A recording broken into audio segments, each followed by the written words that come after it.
Good evening, everyone. Welcome to AI Live. We are super excited to continue our series in, I guess you could say, the regenerative space for the aesthetics. And so we have a couple of announcements before we get going, but really excited to hear about the topic that we have tonight with Dr. Laura Ellis. But I'm going to pass over to Lori to finish off some of the announcements. Okay. Let her do some housekeeping. We just have a quick little announcement. I want you guys to remember that we have our amazing cadaver course in August. It's Dissecting Aesthetics. Julie Bass Kaplan's going to be here with us. Now, she's got her own head and breakfast up in Northern California and Oregon. She's coming down to help us out with our cadaver course because she's so good at it. And then I'm going back up there in December to be with her in her cadaver course. Mm-hmm. The person who's going to be leading this is Dr. Julie Woodward. She is a phenomenal surgeon out of Duke University and has published more articles than I have hairs on my head. So phenomenal, brilliant surgeon. And she's going to be leading our cadaver course along with Gideon and I. So we are going to have so much fun. It's going to be so great. People ask us a lot how many providers we have to a specimen, and we're probably going to have 4-ish maybe. So you're going to be able to be up and close and touch and feel and learn. It's phenomenal. Highly recommend a cadaver course. So that's going to be August 16th and 17th. It's going to be here in Brea, California. Just so you know, we're only like 20 minutes from Disneyland. So if you want to make it, a 3-day vacation. Yeah, the class is 2 days long. But if you want to make a little vacation out of it, go hit Disneyland one of the days. It's all good. Bring the family. Yep. So it's a vacation and write it off. It's all good. It's all good. So we have a special offer to anybody who purchases in July. You'll get both of our dissecting webinar series for free. So we have full webinar series on dissecting aesthetics, and it's really good in-depth information with videos that you can really continue to watch regarding cadaver dissections, which is priceless. Yeah. We also have our AI webinar. It is going to be Laser Physics 101. This is going to be literally educating you guys about what you need to know when you are playing around with lasers. I think too many people jump into it. They buy a laser, they get trained by the rep, and they're just using it. And they don't even know what they're doing, why they're doing it, what that laser wavelength is actually working on, what are the chromophores. If you don't understand, what wavelengths will do, what spot size does, what dwell time or hertz on a tissue means, literally, please take this webinar. It's going to educate you. It's going to be July 15th. It's at 6 p.m. Pacific Standard Time, 9 p.m. Eastern Standard Time, but it's going to help you understand so you can pick up all your lasers and at least know what all of those settings means, how to start adjusting it, how to play around with it, because lasers are dangerous. I mean, you talk about vascular occlusions, like the burns, the scars, and stuff like that can happen from you not understanding lasers, understanding Fitzpatrick's and how that equates to different settings and different aggressivenesses with your lasers. It's super important. I think people who are jumping into all of these energy-based devices, please spend time learning about it so that you understand what you're doing, why you're doing it. Yeah, super important to know your why. Yeah. We are going to have a class coming up that is a newer class to the aesthetic immersion. It is called Foundations for Aesthetic Injectors. It's a very foundational course. It is something for people who think they want to get into aesthetics or are just getting into aesthetics and really haven't pushed the jelly through the syringe yet, really haven't had taken a comprehensive classes in anatomy, facial aging, and things like that. So this is a really good one-day course. There's pre-work that needs to be done online before you come, which is about 4 hours long, but really good information. The class is going to be here, hands-on, July 26th. Now, you're not going to be injecting people. You're going to be playing with products. You're going to be having workstations. You're going to try to squirt out a line of jelly on a line. There's lots of different things that you're going to do to try to get used to the plunger pressure, the force of extrusion, different rheological factors, thin products, thick things, thin things, if I can say that 10 times. But you're going to be really playing with those things and really learning a lot. And then you'll be ready to go into the foundations for advanced injectors. for the next class. So that's going to be July 26th. If you know of somebody who's just getting into aesthetics who wants to, let them know about this, because this is going to be a very good course for them. All right. So we're done with the announcements. Okay. We're going to jump into our topic for tonight. I think it's important to start to learn about what's in the regenerative world. I think buzzwords like exosomes, stem cells, now secretomes, what else is out there? We're talking about the polynucleotides. All of that stuff is all in the regenerative world, and you guys kind of have to learn like where each one has its place, what they all do, why everything is important. You know, it's going to help you decide what works well in your practice, where you're focusing on your practice. And so, you know, hopefully this education, these topics that we're bringing out to you, I mean, they're important to me and Lori because we are not the experts in this field whatsoever. So we try and bring the experts into the field to help us dilute out what the information is and kind of where everything plays its part and how we can adopt certain ones of these into our practice. So I'm going to let Lori. So I'll tell you what kind of got us on this whole road to regeneration. You were on it before. But what kind of made me think more about it and made me more curious was, maybe you've seen on my Instagram where I did my CO2, and somebody gave me some platelet-derived exosomes. I put that on one side, and I just put a regular ointment on the other. I know we're not comparing apples to apples, but I figured that platelet-derived exosomes, that side would heal so fast without anything else on my left side. And it ended up being red and inflamed and burning, and I couldn't figure out why. I'm like, what's going on? Why did this happen? Because I thought, it kind of felt bad for the company because it was already on Instagram. And I'm like, oh, shoot. But I wanted to look more into this. So I made a few calls to some biologists, I should say. What was research. He's like a biologist. What is Jordan? He's a molecular biologist. Yeah. Yeah. So like a brainiac. I'm just going to say brainiac. So I was calling Dr. Jordan Plews and saying, hey, what's going on? Like, why did this happen? And for him to explain it was like super simple, like, Lori, platelets only work in the beginning phase of the healing, and they don't take you through the rest of the healing. And I'm like, wait a minute, explain this to me. So as we were talking, and we did a webinar, we did an AI Live with Dr. Plews before. You guys can check it out. It's on our YouTube page, the Aesthetic Immersion AI Live. So catch up with us if you're catching on to us now. There are two previous ones. I think it was in April and May. Yeah, the April and May ones.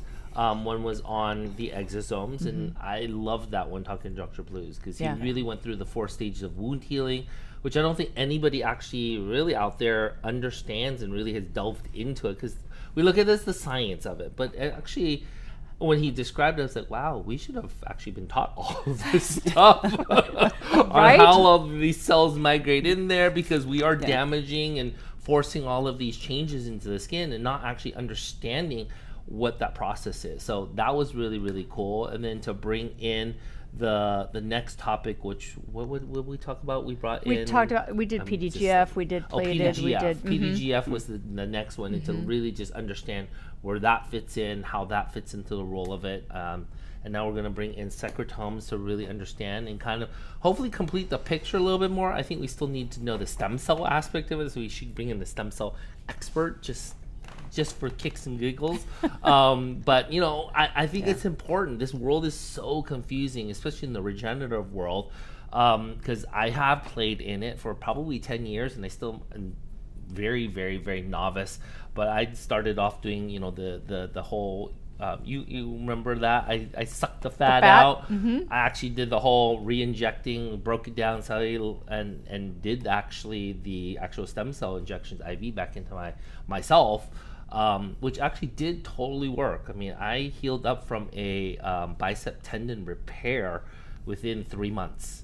I was back to lifting at almost the same weight, which the orthopedic, which is the specialist, as well as my physical therapist, were like, oh, it's going to be 6 to 12 months before you're going to really get back into kind of the swing of things. They were all surprised at 3 months how fast I was progressing. And I give props to the fact that I did do it within 10 days of getting the repair, but really going in the next week as I'm healing and literally high dosing myself with my own stem cells. So there is something to this regenerative world on that aspect of it. It's not this instantaneous thing, but it is something that on a biochemical, biophysiological level really does work. And if you keep up with it, it's about that preventative aspect of it instead of like waiting until you're too far gone and going, how come this stuff doesn't work? Because you're a little too far gone. So, starting your patients on these earlier and starting with these type of products are and learning about them is actually super important, because that is where I think our world is moving in towards this regenerative side. So So long story short, he explained to me how the platelets only work in that first phase of healing, and my body just wasn't carrying it all through because I'm not 14 anymore. And then he explained how exosomes can carry you through the whole healing process. And they kind of said this word that I'd never heard of called secretomes. I'm like, what are secretomes? Right. What are these?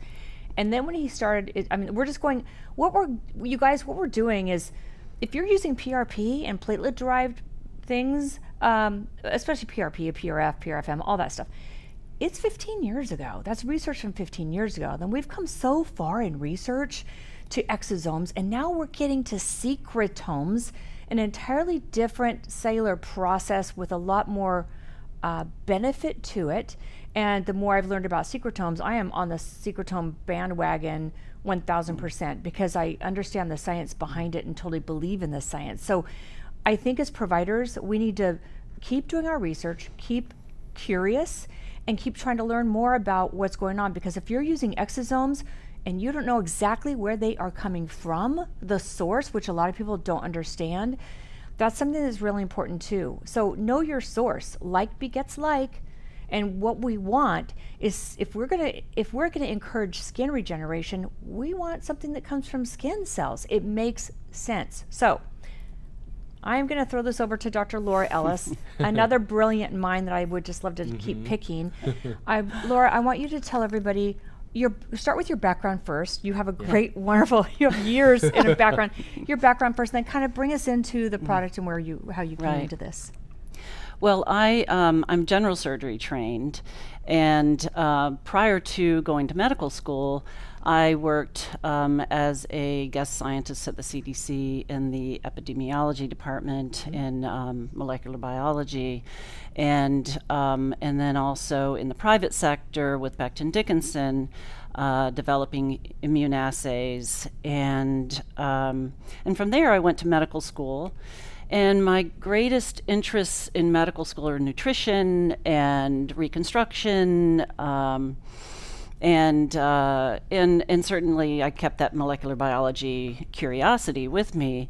And as I went into my practice after leaving residency, I really had a great focus then on what the inside out approach, right? So healing, it has so many requirements. In order to heal well, you need to be nutritionally replete, and there's a lot that goes into that whole inside preparation part, right? So my background kind of led me to that approach in medicine, which over the years has really helped me improve outcomes for my patients, because like you said, using lasers and also the injectables do really require a response from the patient that demands that they be healthy and replete.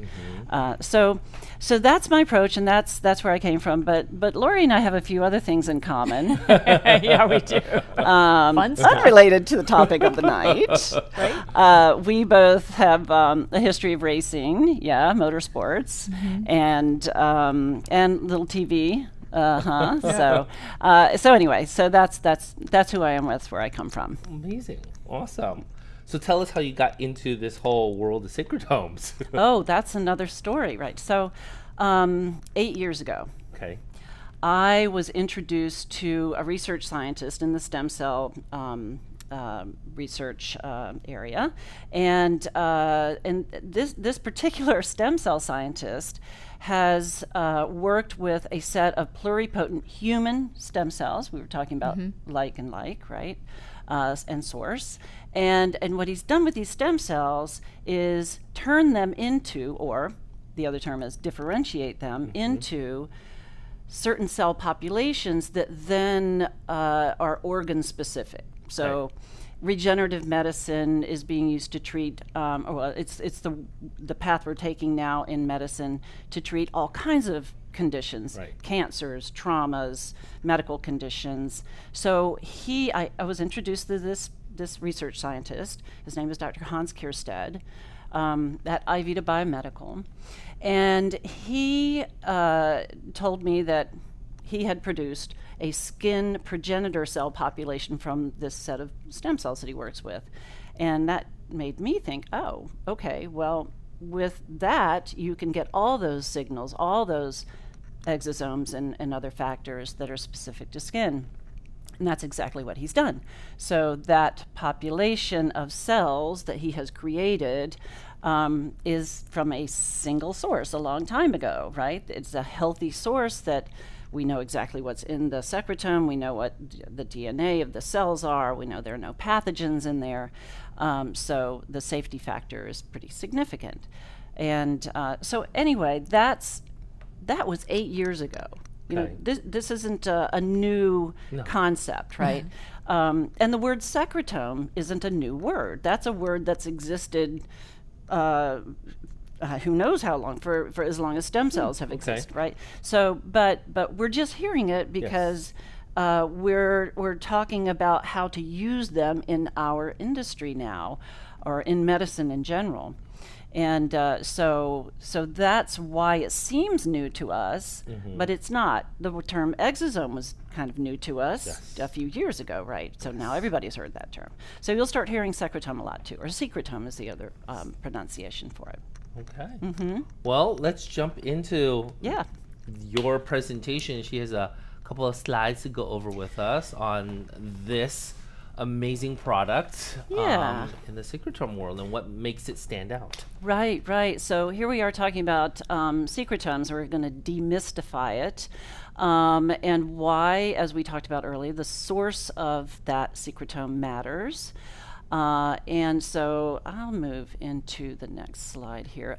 Just a bit of background on why we're even talking about this, right? Because in medicine in general, including aesthetics, there's a great demand now for a more natural, longer lasting, a more natural looking outcome and treatment. And that regenerative allows us to do that in many ways. So you can see that the patient demand is out there. I think that if you're a practitioner watching this, you've heard this from your patients. They're quite savvy these days. They get a lot of information, not just from social media, but they investigate before they come in. They might know what the term secretome means before you know what it means. So, so let's be prepared, right? So let's see.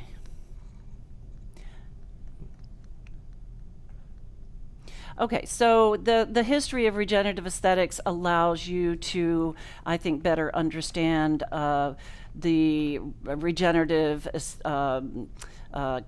position that we're in today and the products that we have today and what an exosome and secretome is. So, way back in the early days, in the 70s even, we had peptides. We think they're new now. They're not new. Copper peptides have been around for a long time, and the skin and hair actually respond well to copper peptide therapy when we're trying to increase growth. That's great for wound healing as well. And then recombinant growth factors came on the scene in the 90s. Certain products that had growth factors, those were generally topical skincare products.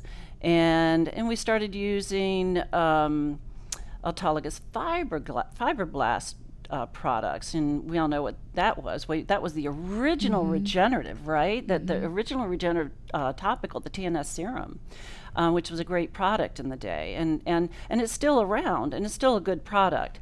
But like Lori mentioned earlier, research and technology marches on, and we develop even better products. So HAs came on the scene, and then collagen stimulators, the PLLAs, the CAHAs, and then various other products, including PRP and the vampire facial, which we all know. And then stem cell conditioned media topicals got even better with Factor V and some of the other products out there. And then exosomes came on the scene. So exosomes led us to the secretome therapies because, wow, they work pretty darn well. And growth factors and exosomes are really part of that regenerative process, but they're not the whole thing. Like Lori mentioned before, some of the products initiate that acute inflammatory response, but can kind of keep us hung up there if we can't progress into the next phase of wound healing. And it's not just about wound healing, it's about improving tissue. So here's Dr. Kiersted. He is a brilliant stem cell scientist. He has been the steward of an NIH-registered line of human stem cells for over 20 years. So he's worked with that stem cell line, proven that it's safe, developed certain therapies from it for spinal cord injury and certain cancers, and has determined how, and this has taken many, many years to do, but he's determined how to differentiate those stem cells into progenitor cells and then harvest the factors produced by those progenitor cells in a way that allows those factors to remain biologically active, because they're fragile, and if there are any solvents or detergents used to collect them, it can destroy their biologic activity. So another really important aspect of his research is that the cell purity, the cell line is nearly 100% pure. It's really at about 99.6% pure. Any other progenitor cell line out there now is at best 70% pure, and most are about 50%. And I just had this conversation with him recently, and he said, when you have an impure cell line and you're collecting the factors from it, you're getting a lot of noise in there. You're getting stuff that you might not want, that may limit the ability of the factors that you do want to do their job properly. So what does it mean by cell purity? Cell purity means that if you have a dish of cells, right, in the lab, a petri dish of cells, and you want just one type of cell, or you want a collection of cells that are specific to a certain organ, you don't want any other cell types in there. So you don't want bone cells in with your skin cells. In fact, one of the reasons that we can't use the original stem cells, the pluripotent stem cells for certain treatments, is that they produce factors for everything, every tissue. So you can develop certain types of tumors because of that. So if you create a very pure cell line, then what you collect from those cells, because we're not using the cells themselves, we're using just the factors they produce, what you collect from those cells is specific to that organ with no, what I call noise in it, or other factors that can just. And his labs are FDA verified, and they use good manufacturing practices, which is really important to me as a physician when I consider safety first, right? What do I always say? Do no harm. That's the first tenet, right? After that, we want to make sure that what we're using actually works, does a good job, but safety's first. And so I really am appreciative that this is produced in that kind of facility, because he produces medical, medical cures, medical treatments, and he's not going to use any less of, a method to produce this, even though we call this a cosmetic treatment. So let's talk about a secretome. The secretome, which we're calling the next generation in regenerative aesthetics, beyond growth factors and beyond exosomes, secretomes contain those things, contain growth factors, cytokines, peptides, organ-specific exosomes that are very necessary but you need more than just that, right? So the entire milieu, or soup as we'll call it, contains all of those factors needed to produce change in any organ, in this case skin. So the secretome is the complete collection of all factors produced by the skin progenitor population in this case. And what's really important to consider about that is that you want young factors, right? Young factors have to come from young cells. Like if I take your fat cells, right, which are, when you take your own stem cells and treat a sports injury, that's been shown to be really effective. Or PRP is actually really effective in sports injuries. But if we want to transform skin, if we want to change the aging aspect of skin, or the damage, the intrinsic and the extrinsic components of aging of the skin, we need to supply young factors. So how are we going to get young factors from us? We don't have those anymore. No. So Sorry about that. But that's where Dr. Kiersted comes in. With this very young set of cells that are pluripotent, he can turn into the skin progenitor cells. Those cells produce all the factors that are needed for growing and maintaining young, healthy skin. So the age and the source of the cell is really important. And how that biologic material is handled. Remember, I said they're really fragile. So if we heat them up too much, or we lyophilize them, or we use solvents and detergents to harvest or process them, it damages them. They're fragile. So a fantastic element of this secretome for skin is that there's a substance in it called fetuin A. It's a glycoprotein, and it's a naturally occurring glycoprotein in the secretome of progenitor cells. That shepherds or protects those fragile factors, allowing them to maintain their biologic activity and allowing them to absorb into the skin. So, and again, remember I said safety is really important. What else is really important to us as scientists and as clinicians? Evidence, right? Evidence that it works. Evidence, you want to know the mechanisms of action, you want to know how effective it is, and again, how safe it is. So those are the really important considerations in my opinion. So again, the fetuin A, we want to collect the secretome from cells in their youngest state so that we get all these young factors. So skin-specific, naturally occurring exosomes, and skin-specific growth factors, naturally occurring exosomes, and then that fetuin A, right? So really important for regenerating skin in adult tissue so it behaves like young skin again. So I think that when we consider what types of products we want to use for our patients, we have to think, what do we want in the end? What are we trying to achieve? We're trying to achieve younger, healthier skin. Back up. How do you get there? You don't get there by, pulling a bunch of blood or tissue from us and try to concentrate our old factors and put those in us. You're just putting in more old factors. It can help move the needle a little bit, but it's not going to make the skin behave young again or look young again.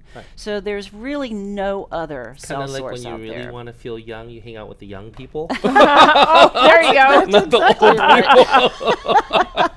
I don't know. Young people make me feel old sometimes. They just tire me out. Until you hang out with them and then they rub off on you. Then you want to do what they're doing. Okay, that's how it works. That's funny. Well, so, evidence, right? Published evidence, peer-reviewed and published. So Dr. Kiersted went to Dr. Zoe Drelos, and if you live in our world, you know that she is the one to do the studies. And so she's third party, right, non-conflicted. She does have no interest in this product at all whatsoever. So he goes to her and he says, Dr. Drelos, I really want you to evaluate this product and let me know if it works. And she looked at him and she said, no, I don't do cosmetic stuff. And he said, oh, you're going to want to do this because this has, potential beyond cosmetics. She took a look at it and she goes, this looks pretty interesting. Okay, I'll do that. I'll do it. She goes, but if it doesn't work, I'm cutting you off. And he goes, great. I don't want it if it doesn't work. Right. So this is what you need to look for in any product or any procedure that you adopt into your practice. Is you want a non-conflicted, independent third party to perform the studies and make that assessment, so that you can trust it, because there, as we know, as Boeing has taught us, self-regulation doesn't work so well, right? Okay. So this is the study she performed. There were 100 patients in this study, and they had a washout prior to the study of any products they had in their skin for a couple of weeks. Then they applied this facial serum that we call Provoke with the skin secretome in it twice a day after cleansing. They were allowed to use a simple moisturizer and sunscreen, and that was it. So she looked at various endpoints, including tolerability. She did histology. She actually took biopsies. And various metrics were examined, such as transepidermal water loss, skin tone, skin radiance, fine lines, deep wrinkles, even. Deep wrinkles, think about that one. And what she found, in this graph you see at the 2-week point and at the 4-week point and beyond, the improvements overall are rising. And if we look at this specifically individually, you can see that each of these bar graphs, well, this is the 2, 4, 8 week and 12 week again. The star at the top of the bars indicates statistical significance, so a significant p-value. And you can see that at week 4, certain of the metrics were statistically significantly improved, and it kept getting better over time. And I'm fascinated by not only all these metrics improving over time and so quickly, but also the deep wrinkle component. That one really, I might want you to carry on and do a further study looking at the deep wrinkle component, because I think that's, to me, really interesting, and I'll give you my thoughts on why I think that is. But what she also discovered, or this was actually in a 3D skin model. This is not from the Zoe Dralos trial. This is there were many studies done, but this is a 3D skin model that was actually done by Estee Lauder, and they found that the increase in gene expression for collagen was 400%, and look at this for topoelastin, 600% increase in gene expression. That's amazing to me. So then if you put that into the real world, we look at a biopsy here. She did biopsies. We're not just looking at before and after pictures. We're looking at tissue, at actual improvements in the tissue. So this is the same patient before and 12 weeks after twice a day application, and the pathologist was blinded, meaning the pathologist did not know if this biopsy was from someone who had the treatment or someone didn't have the treatment, or if it was a before or an after. Anyway, the pathologist said, well, this picture on the left is has all the elements of aging skin, and the one on the right has all the elements of young skin, but this is the same patient. And if you look closely, the top layer that we call the stratum corneum looks really kind of loose and flaky in the before picture and is much more compact in that after picture. That improves not only transepidermal water loss, but also skin radiance, how the light reflects from the skin. And the fine lines, those little grooves in the top and the before, have improved in the after. And then that darker purple layer underneath is the cells, the living cells that make up that top layer. I call it the part of the business layer of the skin. And there's a real flat base on the one in the before picture, and on the right you see how it's kind of wavy on the bottom. That indicates the return of little ligaments in there called the ready pegs. And that increases the surface area for better nutrition to the tissue, but also it anchors the skin, so improves skin laxity. And then the cells in that business layer, I call it, are dividing much more rapidly in the after picture. So when you're young, your cells turn over, every 21 days? And as you age, that slows down, so you just don't replace the surface of your skin as rapidly.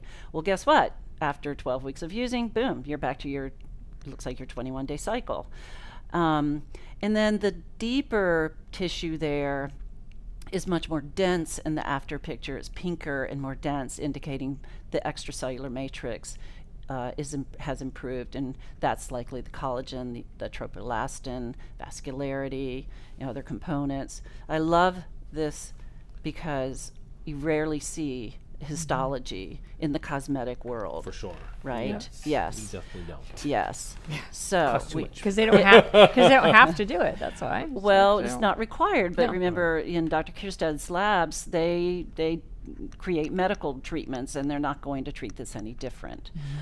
So let's see here. This is from the Zoe Dralo's study, a before and after picture. This again is that 12 weeks, twice a day application. And I love the lid, the eyelid in the after picture looks a little less redundant. You see the lines, the deeper lines under the eye are improved, and then the fine lines around the eye are improved as well. And same thing here, the crow's feet have improved, and the skin looks a bit more radiant in this picture. And this was sent to us recently from a plastic surgery. It's Lyle Plastic Surgery in Charlotte, North Carolina. This is their office manager. And she applied the product just to the left side of her face and took a picture. And you can see the improvement under and around the eye with the eye open and with the eye closed just after 4 weeks of use. So this is a picture of our facial serum. We call it Provoke, and Provoke has a meaning. It means not only are we provoking the skin to be, look younger and act younger again, but also Provoke is a term we use in biochemistry or molecular biology to indicate the process of turning a stem cell into a progenitor cell. We differentiate it or we provoke it. Right, so, and we thought the French spelling was prettier, so we did that. But once again, it contains all of the skin-specific factors, exosomes, fetchwin A, other factors in it, including cytokines. But that is what is needed. That whole milieu is needed for the skin, for the whole process to improve. Will you speak to the fact that I am always having melanoma before. I'm really sensitive to things that will increase the risk of dysplasia in tissue that might want to go that direction. Right. So I've never ever sold anything that has growth factors topically daily, in my clinic. Right. So can you explain to them how this works with checks and balances, and that's something that's not going to happen? Yes, and that's another really, thank you for bringing it up, because it's a really important point here, is that if you apply growth factors to any tissue, and that's going to stimulate growth. Growth out of control isn't what we're looking for here, right? No. Growth out of control tends to, we call that a tumor. Yes. So one of the reasons that this product has such a great safety profile is that it contains all of the factors, the growth factors and the growth inhibiting factors, right? So we need those checks and balances, as we call them, to provide the safety of, we want to grow this, but then we want to check that and grow that, and then we want to, that it applies that kind of synergy or that algorithmic effect to the growth pattern. So that if you consider applying this type of secretome to the skin, as the skin is developing and using these factors, we don't see tumors occur there. So it makes sense to us as scientists, if we think about what you're applying to the skin, it needs to be the full package and not just for another good example is what you did with the platelet factors, right? Right. So they're great for initiating inflammation and creating hemostasis. That they're the first responders, right? So the first responders do that, but then there are other factors that come down the line that do all the rest of that wound healing and tissue improvement. Well, if you don't put those in there, you might get stuck over here. So that's a problem. Stuck. Yeah. I got stuck. Totally got stuck. I got And, stuck. and you don't want to get Blame. stuck in a growth pattern. Yeah. Right. So Right. yes. So very important Yeah. message there. How do you use it? What we recommend is that it can be used on any skin type, any Fitzpatrick skin type. Men and women, men love the product just as much as women do, honestly. And patients with sensitive skin do really well with it. Actually, I've seen it in my own practice improve the condition of sensitive skin in my patients. And certainly individuals with certain dermatologic conditions. If we can help their skin become healthier, their therapeutics will work better. So we've seen that in our practice as well. It can be used as a standalone daily product for anti-aging.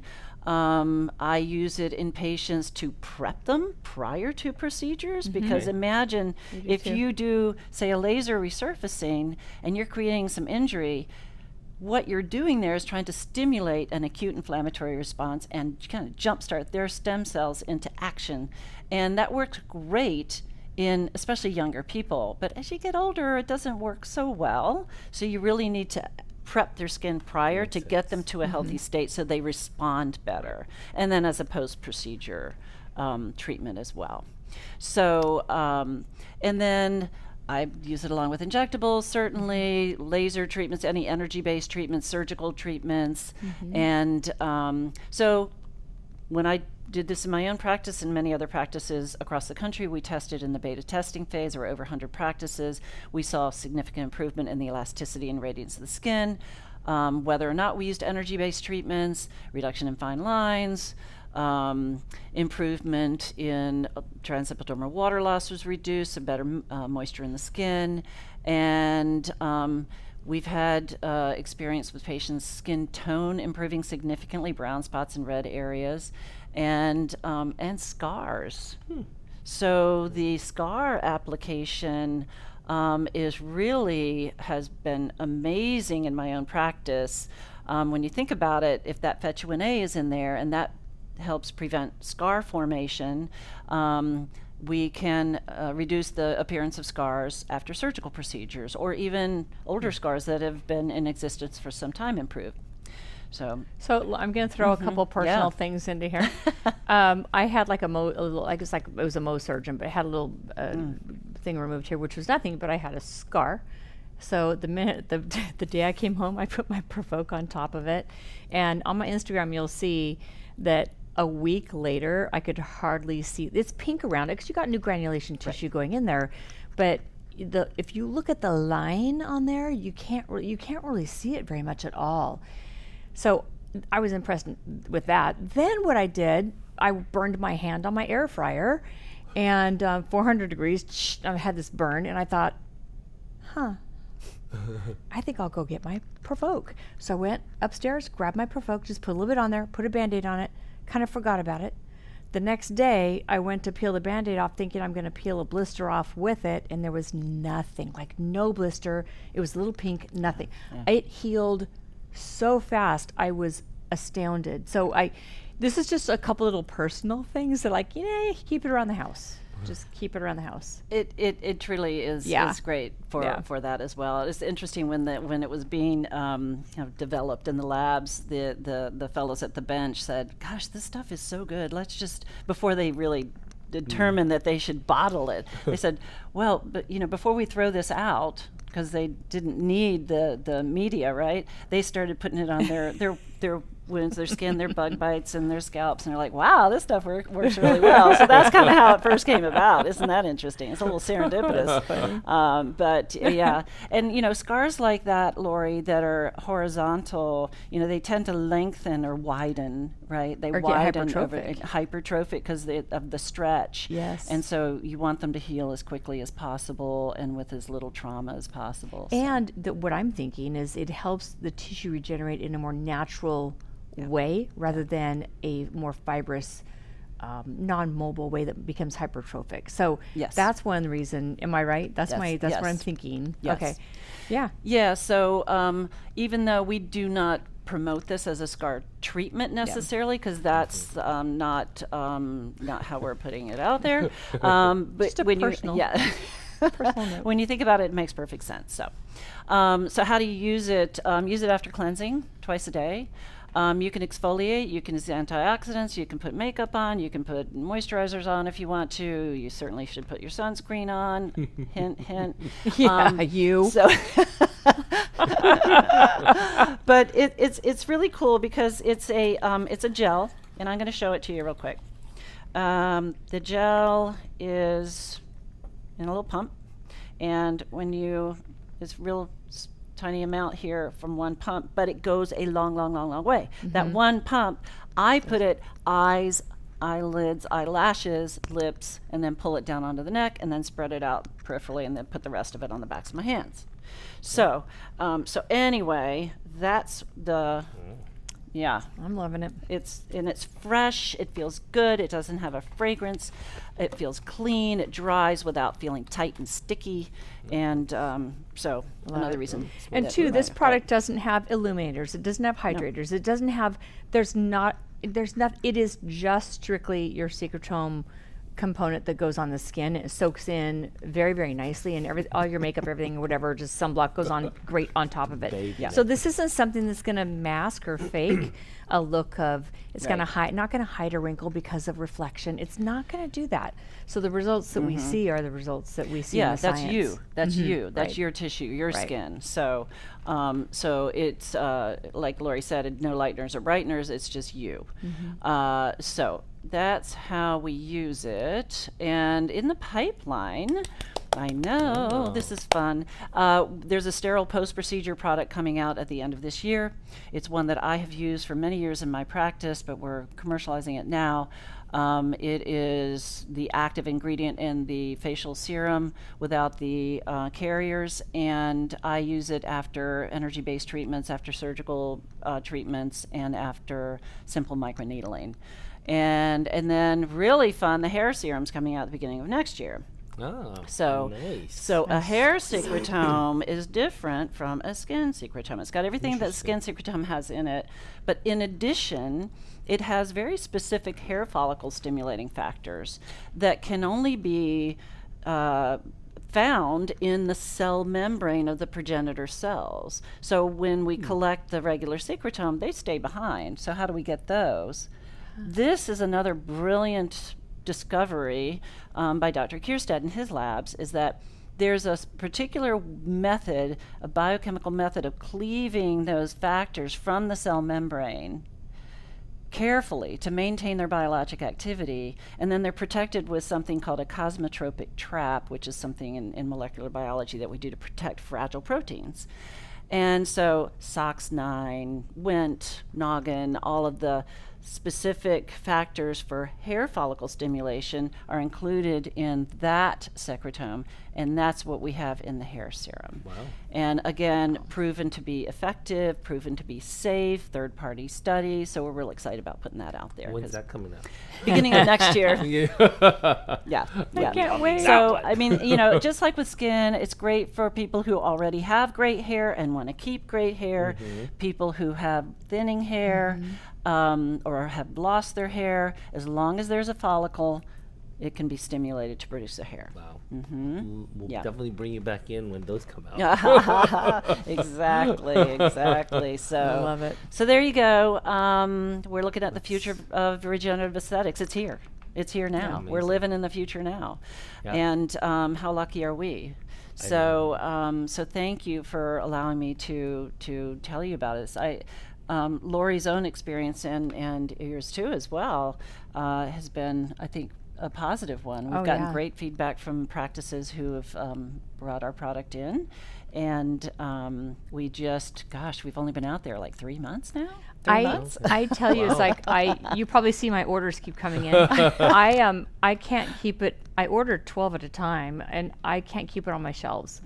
once I explain to my patients just a snippet of this, like kind of where it comes from, what it is, once they kind of get how this works and how it's different, they're in. And once they go through a bottle, they're getting the next bottle. So, and it's not cheap because there's so much research that goes into this, and it's really a quite special product that there's nothing like this.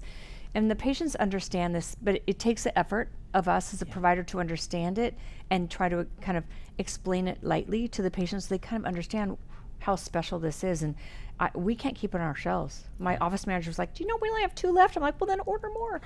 So she can't believe how quickly it goes, but it's because the patients are really, really liking it. And I take some back and I use it in our microneedling room. I use it so that I can help with kind of reducing the inflammation and kind of helping after some procedures. So it, we really, really enjoy it. We really like it. Well, let's get to some questions, guys. Can you pull up some of the questions so we can see? Ask questions, you guys. We'll be here to answer them for you. How long has it been on marketplace? How long has it been on market? Oh, we just launched in March of this year with this product. But in the past, I used it in my practice for over 6 years.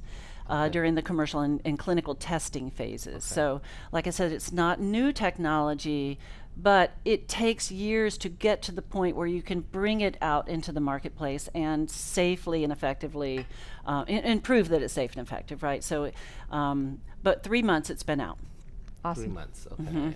How do they get a hold of it? Can they get samples? All of that stuff. Sure, yeah, of course. So that QR code that we showed at the end, maybe we can flash that back up or at some point, or you can go to myprovoke.com. There's the QR code. And Provoke, remember, is spelled the French way. And myprovoke.com, you can reach us through there. Yeah. The one thing I wanted to mention too was there are products like Exosomes. They will work when you have skin that's been traumatized or damaged. How are the Secretomes different than something like that? Right, and I see one from Greg up here that says, in his personal experience, traumatic skin wound healing greatly improved. So specifically you're asking about does the skin need to be damaged for this to work? I see what you're saying. Right. No, so different type of trauma though. Although with Greg's trauma, I recall him, he's a cyclist and had a terrible accident, which it has happened to him before. He's a very high level cyclist, lots of road rash and wounds. And so I said, here, you need to apply this. And I think he went to a race like 3 weeks later, and all his friends are like, what in the world are you doing here? And he showed him his wounds, and they said, we can't believe they've healed so quickly. They're like, we want it. We want it too, right? So yeah, but to answer your question specifically, Lori, you do not need to injure the skin to improve its quality. And of course, all these years that's been our mainstay, right? And I love my lasers. We have the same CO2 laser. We love it. We'll never give it up. We do still use it. But you can back down on that energy a little bit, especially on patients who may not respond as well to the injury. Adding the regenerative product will improve that outcome, will allow them to heal more quickly, obviously, but also using this topical product every day at home, you're nudging the skin in the right direction every day. The skin absorbs this very well. The skin is not the greatest barrier that we all think it is sometimes. It absorbs less stuff. Right, it does absorb less, the good and bad, right? But so you nudge it every day with that in the right direction. And then I have my patients come in periodically and have an energy-based treatment or a simple microneedling and apply that sterile product to really kind of give out a boost, an oomph. And so energy treatments will still exist. They're not going to go away. But the good news is that you can add a regenerative product to them to improve the outcomes, allow you to reduce the energy a bit, and have lower, shorter downtimes. downtimes aren't that great most of the time because we're not doing full ablative resurfacings like we used to. So maybe a couple of days of redness. Some people have a little puffiness. That actually looks good. Right. But nonetheless, what we're looking at is improving outcomes. So combining the two works great. Okay. What else were there up above? Can certain types of stem cells cause cancer? I thought stem cells can't cause cancer, so as a product like exosomes are considered safe. So interesting. That's a big can of worms you just opened up. Well, so there aren't any stem cells or pieces of stem cells within this product. The secretome, there's another question there. I think I can answer both at the same time. The secretome, remember, is that full complement of factors, including exosomes. So exosomes are within the secretome. The secretome isn't a thing.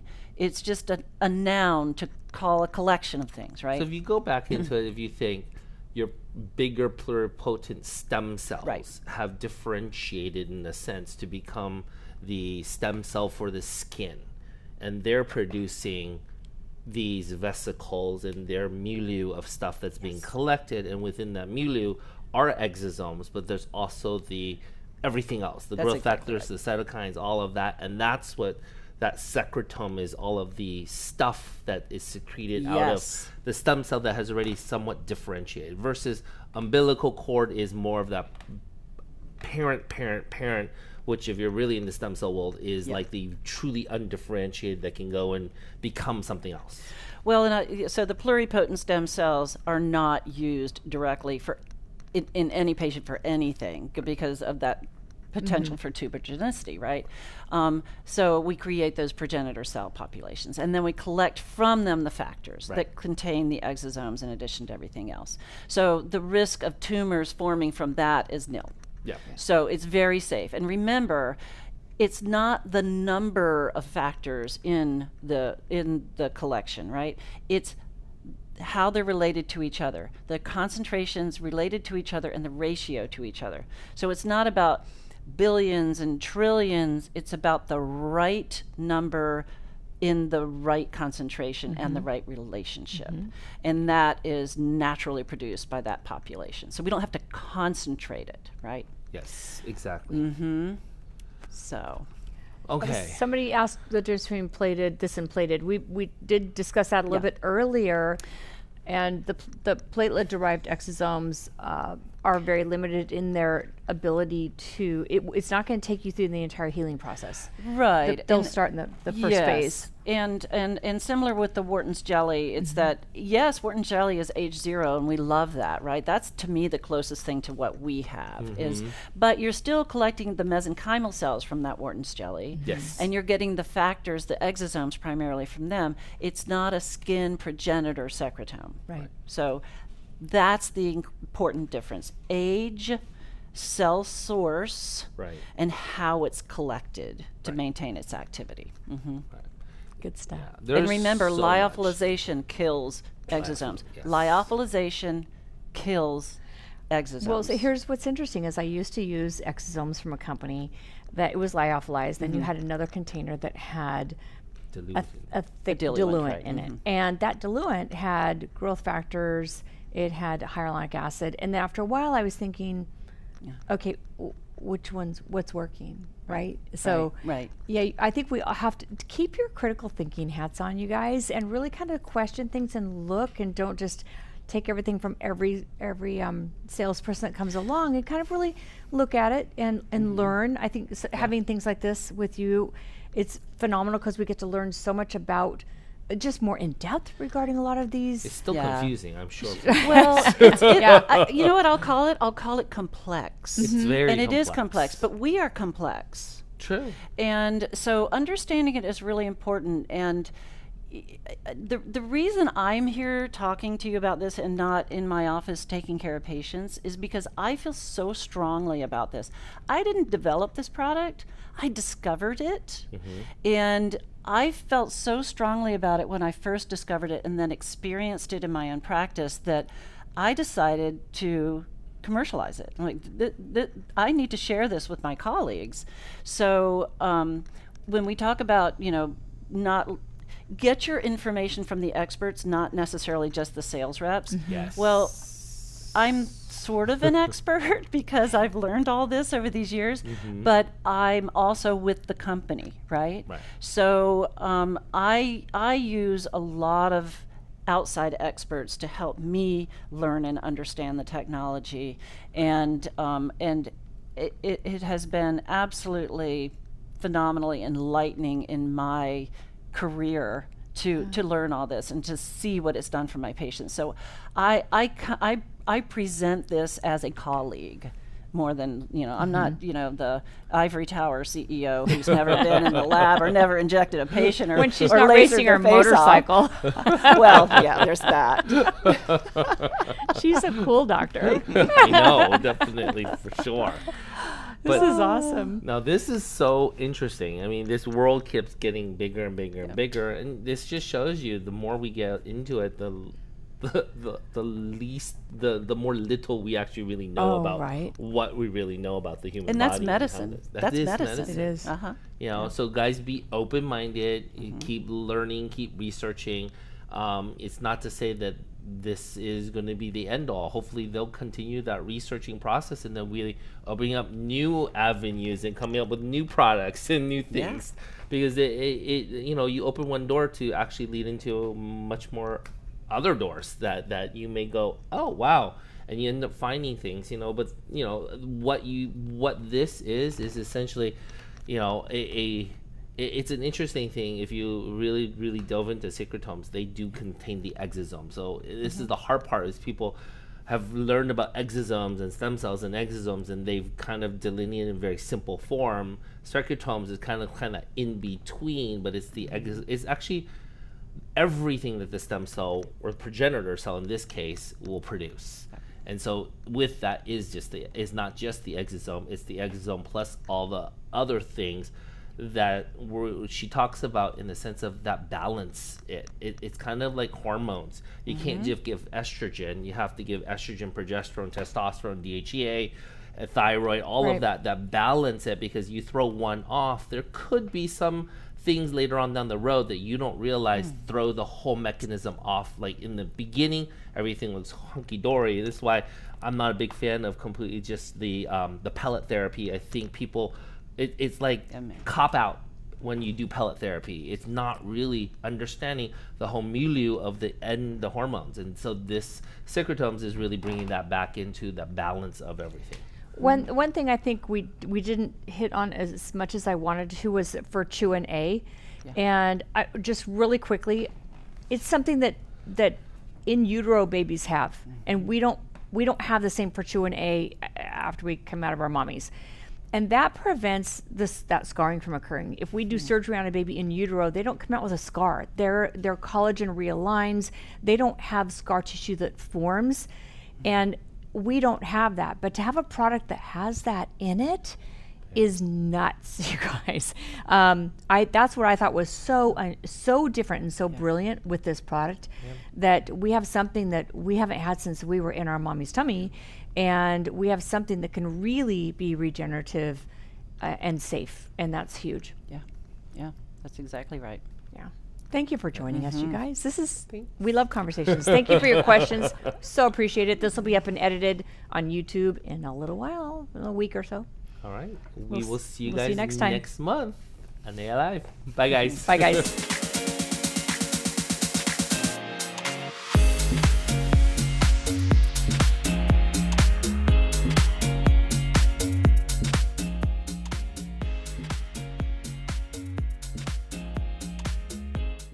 Thank you for watching, everybody. Remember to like and subscribe to our channel, and keep an eye out for all of our amazing videos. Are they gone? Can I stop smiling now? Because my cheeks really hurt.